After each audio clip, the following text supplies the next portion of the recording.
Welcome to the Movie Business Podcast, picking up where Movie Business Book left off. I'm Jason Squire, hosting a wide range of industry talent and executives to answer fundamental questions about the business today. Here we go.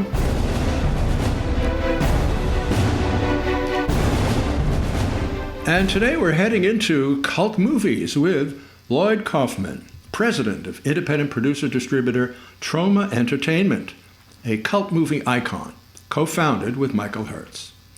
They've distributed over 1,000 titles, including early work of Hayao Miyazaki and South Park's Matt Stone and Trey Parker. When Lloyd and Michael co-directed the Toxic Avenger, its success spawned 2 sequels, and Toxie became Troma's mascot. Lloyd, a Yale graduate, has produced over 150 titles, directing nearly 60. He's authored books including Make Your Own Damn Movie and is the consummate showman in marketing the Troma brand. Welcome, Lloyd. It's great to hear you, Jason. You've got a beautiful voice, and I'm here in Tromaville. Toxie's here, Sergeant Kabuki Man, NYPD, Dolphin Man. We're all gathered around the phone, but I'll probably do all the blabbing. Well, that's good. It's an honor to have everybody together. It's just wonderful, and thank you. Let's dive right in. Tell me, what are the secrets of Troma? I think the secrets, and the most important secret, is that our fans are very, very loyal, and this is our 50th year, which is quite a miracle. Congratulations. So there's several generations of fans, and even though we have a small fan base compared to George Clooney or whatever, they're very loyal. So they keep buying our DVDs.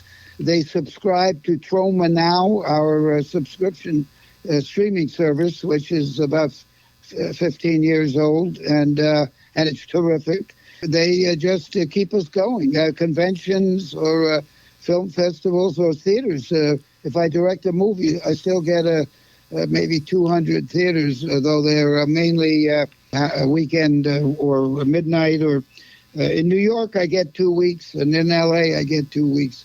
But everywhere else, it's usually just a weekend or so. Sorry, my voice has changed as I age, as I get older and older. No, that's not possible. So this is really, seriously, you've carved out a really important area within the independent world. Hard won, hard fought, I would gather. No, you're right on. I wanted to mention that perhaps the other maxim is to thine own self be true. We've stayed in our lane doing movies that come from the soul and the heart and the brain of the filmmaker, both the movies we write, direct, and produce, as well as the movies that we finance and acquire. When I was at Yale, my roommate ran the Yale Film Society, and there were a whole pile of French magazines called the Cahiers de Cinéma, Notebook of Cinema. This is in the 60s, and I, of course, being very bourgeois, I speak French. So I could read those things, and I got brainwashed by the auteur theory of filmmaking, right, which was propounded by Godard and Chabrol and others who were journalists at the time, and of course, became world-class directors and writers. So I bought into that, and the movies that I worship are, Mizoguchi and John Ford and Howard Hawks and Hitchcock and Samuel Fuller and Jean Renoir and Fritz Lang and Rossellini, the real auteur. And today we still have some American auteur. I think Tarantino, for sure, and a number of others who are making movies from the heart, although the industry has become very, very consolidated, and it's a lot harder to reach the American. It's harder to reach any audience because every market is basically an oligopoly, no matter what country you go to. You have just beautifully segued to the next question, which is the business question. How has the business of Troma changed over the years? The business has changed in that the industry has become terribly consolidated. Even the word independent has been stolen by the the vassals of the majors. Sundance claims that what they show is independent, but most of the movies that they show, which they pretend are very modern, are movies like we made 25 years ago. And even the Toxic Avenger has been reimagined into a $50 million movie, and it's terrific by a young director. So I'm very happy with that. Legendary. It's R-rated, and if we had made it 20 years ago, it would have certainly been NC-17. But the times have changed, and if you're with a big company, the rating board is a lot more lenient than they are with us. And of course, in the 70s and 80s, the motion picture as a censoring board had a double standard, and they how shall I say it, emasculated our movies and let movies with the serious blood and violence go, like Die Hard, to give an easy R, whereas we had to disembowel a movie that came right after that called Troma's War, which was one of my best. And it is out on Blu-ray and on Troma Now in the director's cut. So, by the way, the new Toxie is the movie that from Legendary, is the movie that stars Peter Dinklage and Kevin Bacon. So I wanted to ask you a business question that has to do with technology. Sure. I've always admired how Troma was one of the very first in adapting to new technology, be it the VHS, the DVD, and now digital. In your marketing materials at the American Film Market, you were one of the first in doing that. So good for you. Well, we have young people who work for us. They keep their ear to the ground, and certainly when VHS, the cassettes came in, we got in very early. Jack Valenti, who ran the MPAA, was suing video cassette companies and saying that this would lead to the death of copyright and that we would be inundated with child pornography. The mainstream have been using the same argument for everything, and they used it for the free, open, and diverse Internet, net neutrality, which has allowed so many voices to be heard, although those voices are now being smothered because the giant conglomerates and others have colonized the Internet and have been in it, like YouTube. Their algorithms lower the amounts for independents and don't do it for the big ones, or they just remove stuff from the platforms. They don't even tell the filmmakers. So it's back to unless net neutrality really gets back in force, and there's a chance under Biden's administration that the last democratic medium can go back to being democratic. Right. It's going to be very, very hard for independent artists to, again, reach the public. We've always had our own video company, and we have Troma Now, which we started about 15 years ago because one of my daughters was an intern at VHX, which then got acquired by, and that's when we started Troma Now, and they got acquired by Vimeo. I know we pay $24,000 for the Vimeo app now. Good. So it's a lot more expensive. So here's another question. Let's turn to a wide shot, business or technical or creative. What are some of the lessons that you've learned over time? Well, as I mentioned, again, it's an art form that's also a business. So try to make the most entertaining movies possible. And that's our primary goal. In fact, the fourth Toxic Avenger movie, Citizen Toxie, I think is perhaps our most entertaining Toxic Avenger movie. And we try to put in interesting themes of the day. In the case of the recent version of The Tempest, it's extremely entertaining, but it also deals with Big Pharma, where children are watching television in the morning, the chat shows, and there's unending ads for pills. So, kids are growing up, take a pill, take a pill, take a pill, you feel better. And of course, we have a horrible 100,000 people a year die of oxycodone and God knows what else. And I think a lot of that has to do with the big pharmaceutical companies who have made the public think just to take some kind of drug or medicine, or even if it's illegal, make you feel better. Have a hangnail, take a pill. So that's one of the themes of our version of The Tempest, which is called hashtag Shakespeare Shitstorm. It's coming out. It was in theaters and festivals. Now it's coming out on 4K, Troma's 4K brand. Let me ask you whether there are other lessons learned in terms of your business life. Well, we've stayed away from trying to please the studios because we know about the creative accounting, and people have been trampled. And the one time we did have a deal with a company called New Line, a division of Warner's. It was Turner and then Warner's. We had to sue them, and it took. They didn't think we had any kind of money for legal, but we did get a big, fancy white shoe law firm to represent us, and New Line eventually had to settle. And of course, they settle on the steps of the courthouse.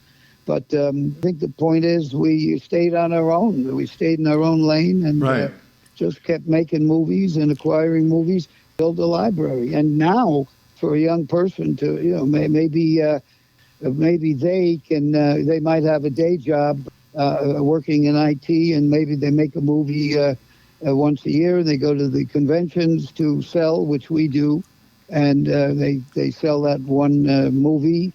And then maybe after a few years, they've got a library of 12 movies that each bring in a little money through the internet and through online, and then they can maybe go part-time with their day job and eventually not have to do the day job if they have talent and they make something that people want to see, something that's entertaining. And, you don't have to make Top Gun. You can make Class of Nukem High. There have been 5 iterations, most recently Return to Nukem High and Return to Nukem High. So the fans support those movies, and each one of them has a very important theme of the era. If you take all the Troma movies in 50 years, you'll get a great history of America. Mm-hmm. And unfortunately, many of the problems, like environment in the Toxic Avenger or abortion that we dealt with in Citizen Toxie, things are worse. Mm-hmm. And, also, it's a remarkable playlist, if you will, a list of distributed movies that have made enough money for you to stay in the game and thrive. That's not easy over time. 50 years, congratulations. And in that time, you've introduced many filmmakers. Do you care to mention, drop some names, Lloyd? Well, again, now we're pretty famous. So when we cast for a movie, there's usually a line around the block. And obviously, if you're acting in a Troma movie or you're on the crew, you're not getting honey wagons or single rooms. You're sleeping on the floor and learning how to defecate in a paper bag. If you want to see a real, that, Lloyd. if you want to see a genuine behind the scenes of a Troma movie, and we make every actor and every crew person watch this behind the scenes documentary. It's behind the scenes of our kind of musical Poultrygeist Night of the Chicken Dead, which was an anti-fast food movie, and very funny. Poultrygeist Night of the Chicken Dead, but the documentary is called Poultry in Motion, Truth is Stranger Than Chicken. You watch that, any film student or any kid or person who's interested in filmmaking independently must watch Poultry in Motion. It's on Troma now. It's hilarious. It's sad. You see people fistfights breaking out. You see people sleeping on the floor in a church, no less. You see the whole thing. Somebody got engaged during it, and you see me behaving like a maniac. Oh my! And you can see how we make our special effects and how we have a long pre-production period. It's not to mention my books, but yes. Poultry in Motion. Anyone who's going to work on a Troma movie, if they've seen that documentary, there's no excuse. And Lloyd, I've noticed that you did not drop a single name. So should I? Oh, sorry. Should I drop a name? One of the most famous is, of course, James Gunn. Yep. He was started with us. He was my assistant, and then he wrote Romeo and Juliet because I spent 5 years trying to get a decent script, and it's based on Romeo and Juliet, obviously. And he came up with a wonderful script and solved the balcony scene. And he was also the associate director, and obviously his climb up the ladder to success is, he was a genuinely talented dude. Yeah. Also a good actor. He was also in, we wrote some Troma TV together, and Troma's Edge TV, which is also on Troma now. Trey Parker and Matt Stone, they hadn't finished Cannibal the Musical, and we were the first stop on the train because they're big fans. So we told them, go to the big companies. This is hilarious. You can get a deal from one of these big companies and get some money up front. Mm-hmm. And they went around and nobody got it. None of the suits got it. So we ended up as the last stop on the train, and we had them put on a first scene, which is more Troma or Monty Python-esque, and became one of our most successful movies. And that led them to, gave them a calling card. Yeah. And, of course, the rest is history. Right. Well, that's, you see. And they're very, by the way, they're James Gunn, Trey Parker, and Matt Stone. Most of the people who've gone on from Troma are very, very nice people. And they love movies. That's something I didn't mention. You really should watch a lot of movies and love movies and read autobiographies of Charlie Chaplin and Joseph von Sternberg and, some of the good modern directors. You get a lot out of them. Well, that's all good advice. You really have peppered our discussion with fabulous advice for new filmmakers. Finally, let me ask, what's in the future for Troma? Well, I think Troma will live on. Mr. Herz is much younger than I, and he stopped directing, although our best movies were when we co-directed, probably. He runs the company pretty much, and is responsible for our success, as you might call it. So I think, our movies will live on. There are about 15 of our movies that are real evergreens, and the Toxic Avenger, Sergeant Kabuki-Man, NYPD, the Troma brand, it's got a life of its own. Yep, that's true. I think that whether I'm here or not, Troma will live on, and presumably, the movies we've made 30 years ago are kind of like the movies that are being made now. This was a great overview of Troma. Let me offer congratulations on the longevity of the brand and all that you do, and especially thank you so much for being the guest, Lloyd Kaufman, on Movie Business Podcast. Thank you, Lloyd. Well, thank you, Jason Squires, and thank you for having me talk at UST, and congratulations to you for educating the USC students so brilliantly. Thank you, sir. Talk to you soon, I hope.